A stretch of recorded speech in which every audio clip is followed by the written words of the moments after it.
garuu isumati mana kiyya seente isumati bultii goo seenteef malee qorata dhugaa dubbachuuf an biqiltuu naman ittiin kayyaruun qabu. Ati garuu obboleessa siitinaan jechaayii dheengaddeeroo dhungattu baay'ee natti dhagahame. Maammi ati obboleettii kee dhungattuu meeqan manaa fi obboleettii kee dhungattuu? Ishii qorata nan jaalladha waan ta'eef bakka sanuman hin barbaadin yoo dhiifte ati obboleettii kee hin jaallattu yoo dhugaan obboleettii kee jaallatte maaf intala kanarraa hin fagaanne bakka ishii akkanatti walii galla yeroo walaloo wajjin dubbistu na eeyyamsiisi durash akkasitti siif ta'a. Amma dhaggeeffadhu obboleettii kee adda si ofitti qabdeen dhungatta moo dhungattu gaafa dubbisaa fa'a yeroo yaadde fa'a. Atama obboleettii kee hin jaallattu jechuudha bara. Yoo jaallatte bultii si keessaa ba'i ka qorata. Ana amma bari fuulisi ilal dhaggeeffadhu maamme. Kan kanan siin jedhe namni gaafa kuduraa wayii atamma biyya burtukaanni oomishamu bunni sirriitti oomishamu biyya maali bakka biyya kuduraaf muduraa jirta hin beekta waa'ee kuduraaf muduraa. Gaafa kuduraaf muduraa irraa nyaata yookaan immoo biqila bareedaa biqila barbaaddu san argachuu jettee hundee isaa kunuunsita hundee isaa bishaan obaafta biyyee gaarii jala keessa. Atamma soddaa silaa isa kabaju soddaan sodaadha jedhanii isa kabaju maqaama keenya wallaalte jechuu gaafa nutti dhuftu. Qorqorrooma maal jettee? Ottooma qorqorroo naan jettisaa? Wallahi qorataan hin jenne kana hin jenne dhugaa rabbii soddaadhaan kan hin jedhu hin jenne dhugaa rabbii hin jenne. Ani amma bar waan siin galee tokkotu jira bari maamme. Maqaa isaan irraanfadhe hin jedhe malee qorqorroo hin jenne maqaa isaa yaadadhu hin jedhe kana jedheera. Jechuun namni gaama fakkeenyaaf ati gaafa amma akka aadaa keenyaatti gaafa intala wayii fuuchuuf jettee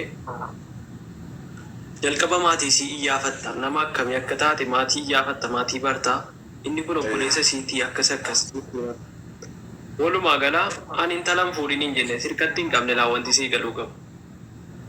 Amma dhugaa dubbachuudhaaf qorata naa fi dooktoriin eda miira keessa gallee walaloo ichima jaalalaa jedhu barreeffannee jirra kaleessa guyyaa dooktoriidhaa wajjin wal dubbannee barreessine kuno ichimni jaalalaa barreeffamee dhumeera la ichima jaalalaati kun asii ol immoo kunola asii ol immoo marfee jaalalaati kun marfee jaalalaati torbaan kutaa 20 qabaa dooktorii wajjin dhiyeessine innee sagalee siis ilaaleera sagaleen dooktorii bareedaadha garuu hadhaa yeroo kabajamtuuf jaallatamtuu wajjin wal dubbannu waan kana akkan dhaabunuuf itti hime. Atis qorata jireenya kee jiraatu. Ati sila dooktorii biqiltuuma dooktoriin jiraarte natti wajjin hojjechuu barbaadde si. Dooktorii walaa dooktorii. Maal dooktor marfee waraanti malee dhukkubsataa yaalti malee walaleessituu dhaareesi. Anis isan kolfeem achumaanii biqiltuun dhayitee beeksisan hojjette ichima jaalalaa dhufaa raagaa bakka inni itti dhiyaatu. Tarii hospitaalatti moo jettee beeksisan hojjettee ture iyyuu kuno walaloo mata dureen isaa ichima marfee jaalalaa jedhutu isinii qophaa'e tarii hospitaalatti nuuf beeksisa hojjette nuuf beeksisa hojjette ture. Ati walumaa galammaa ejjannoo kee dooktorii rageessee erta malee biqiltuudha miti. Miti miira keessa galee kan naa hubadhu ani obsa biqiltuun fatanaa ture an beekaa na waa biraa barbaade osoo hin taane biqiltuu waan an jaalladhuuf waan an bakka guddaa qabuuf fattanaan ture qoraan ture qormaata immoo dabarteetti. Hangam tokko akkasiin obsituun baraa ture isan fatanaa ture malee biqiltuu yoomillee hin dhiisu. Awwalumaa galaa biqiltuurraa ilal maamme ani biqiltuun jaallatta miti ati.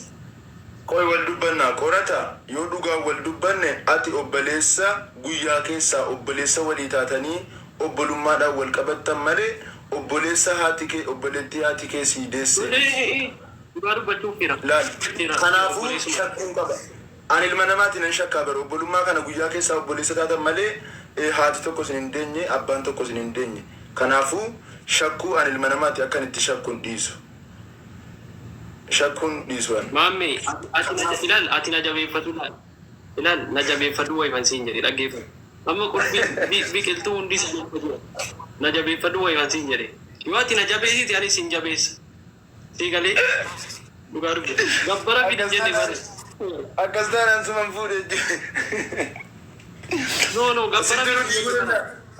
Sitti nu diiguu danda'a nu jaaruus danda'a jechuudha. Dhaggeeffadhu maammee kan gabbara fidin jennedha. Isa sodaa maqaan isaa qoratamu qorqorroo jedhamu sana sodaa uma jedhe amma akkan itti sodaa kabaju sanatti.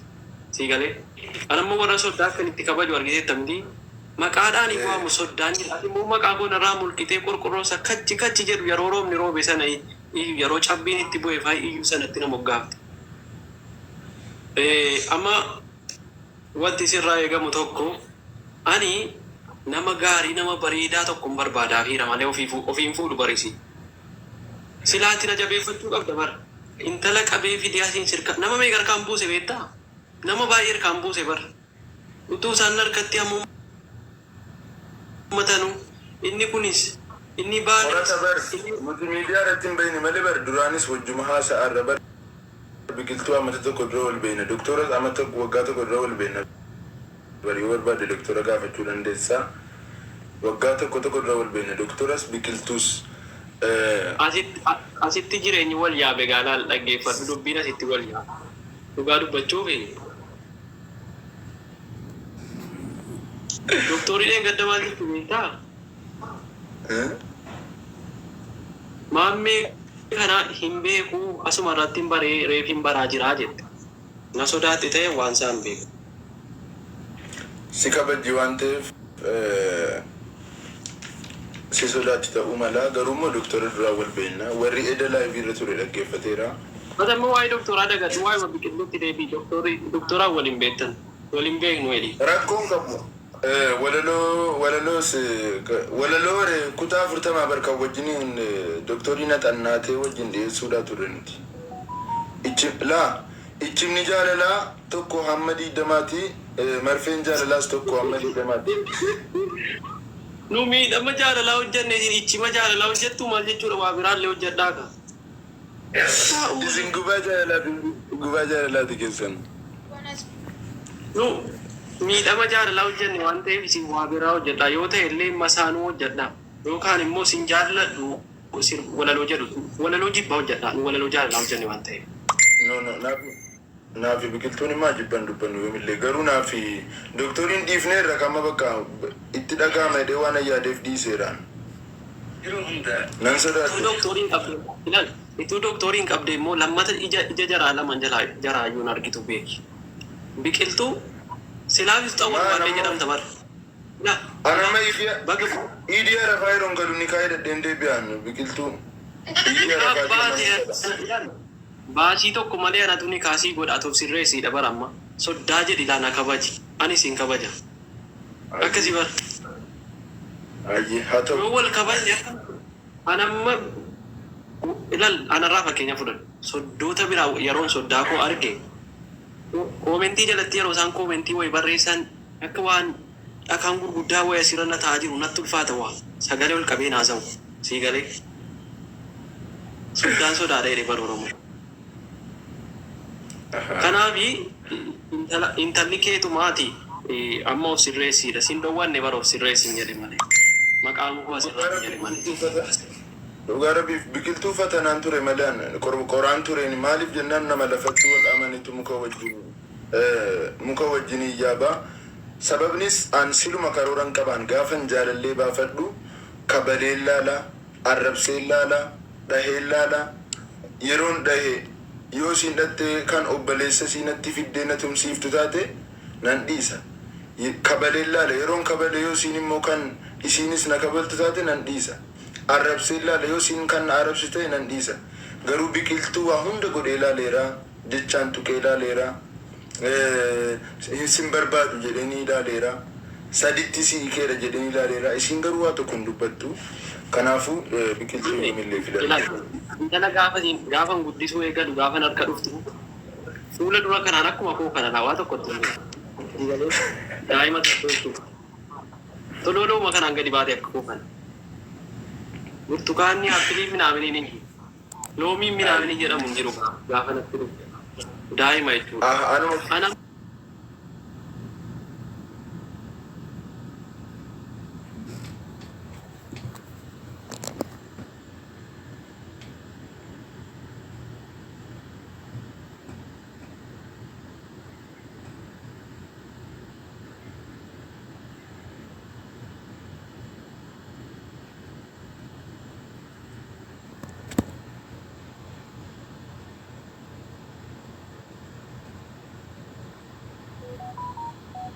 Dhibba guutuun furachuu barbaade jaalalli walakkaan tokko karaa sitti narraa hafee jaalalli obboleessaa adda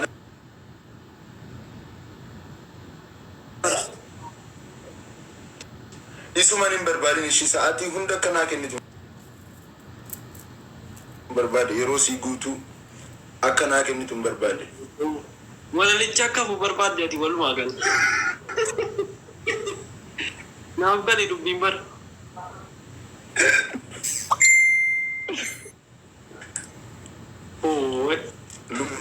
lubbuun koo waan barreessaa artii qoe nallaalawaa siin barreessite rabbi lubbuu bu'ee kana kaasu salphameera laa lubbuun koo walaloo jaalalaa siin naa ergite laa dhugaa rabbi kunoo yoo shakkite laa ilaa odolaa biqiltuu lamtii mee dubbisi ol qabii dubbisi isa siin ergite hin dubbisu mistira yeroo siin dhufte jechoota malee sun walaloo ta'uu hin danda'u jechoota way barreessa yoo walaloo ta'e hin dubbisu wallahi walaloodha hoolaa ilaa kunuudha yoo barbaadde hoolaa ilaa kunuu horataa jedha garuu mata dureensa kunoo kottu sittan argisaa kunoo laa ilaa yaa maammeen koo jedhee jammare laa miifaadhaa sun ijoo qaada'uutiin jalqabisu maaniif qaawwal bakkaata maamini rabbii fedhe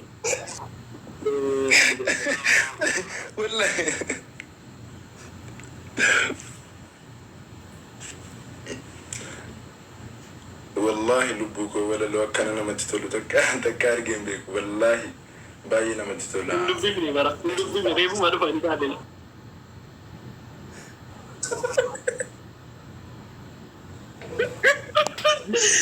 jettuma qubee maa gubbaa sana qofa laale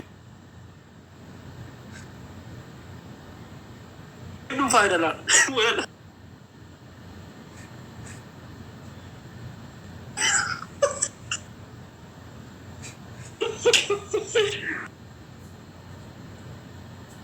wayne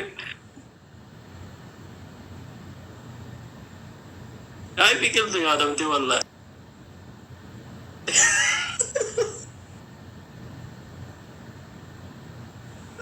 wallahi dubbiseera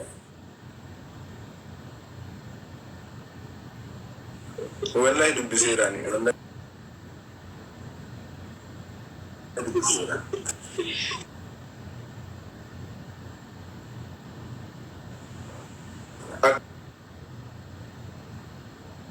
kam jedhe beektaa tarree afur qofan irraa sii dubbisa wallahi tarree afur qofan irraa sii dubbisa ilaa yaa maammeen koo wantin sitti dhaammadhu har'a wal dhabne jedhee hamaa kan keen dubbadhu atis meen jarjarini miira kee dhaggeeffadhu isa booda kottuuti waan feete na gaafadhu gaafii kan kee hundumaa deebisuudhaaf ani kun fuudhu barana obbole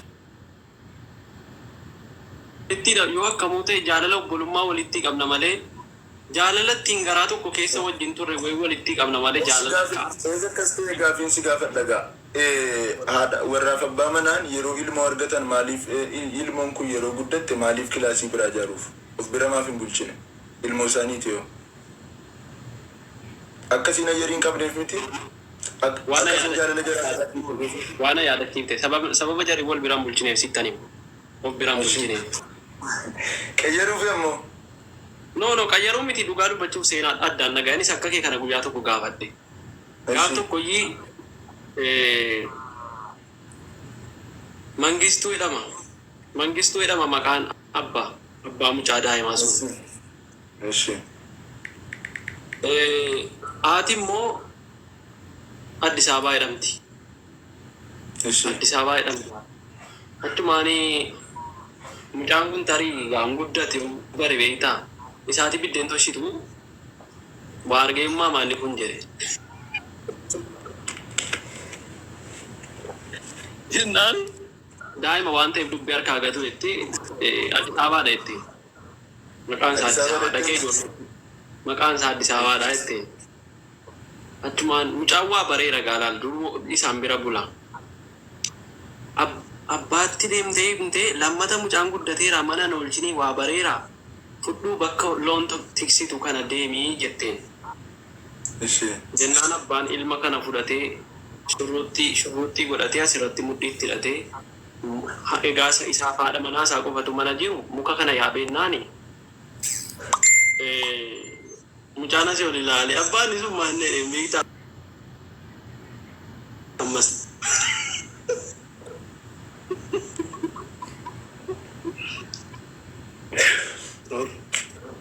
jennaan Mangistuudha jedheen dhaqanii walitti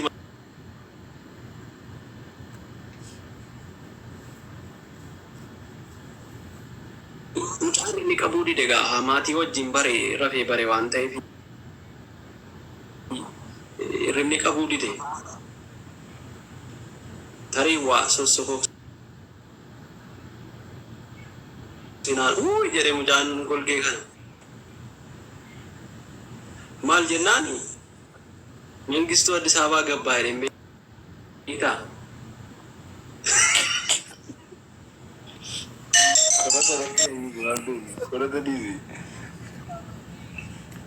guys an keessa hin jiru guys asuma irratti argaa namatti dawwalu bar laa ilaaha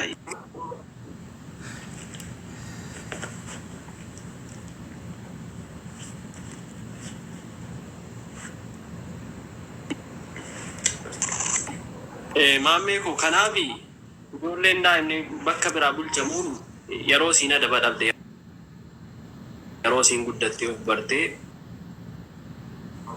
bakka biraa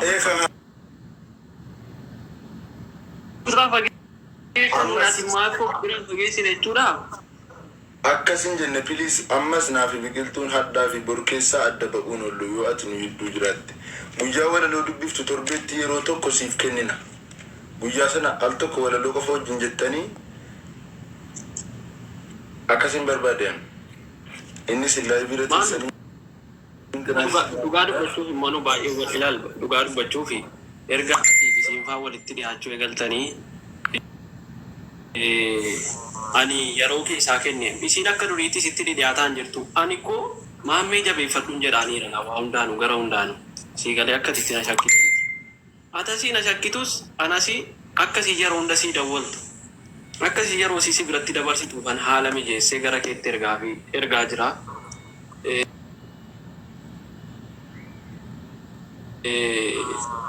Walaloo immoo erga gaafa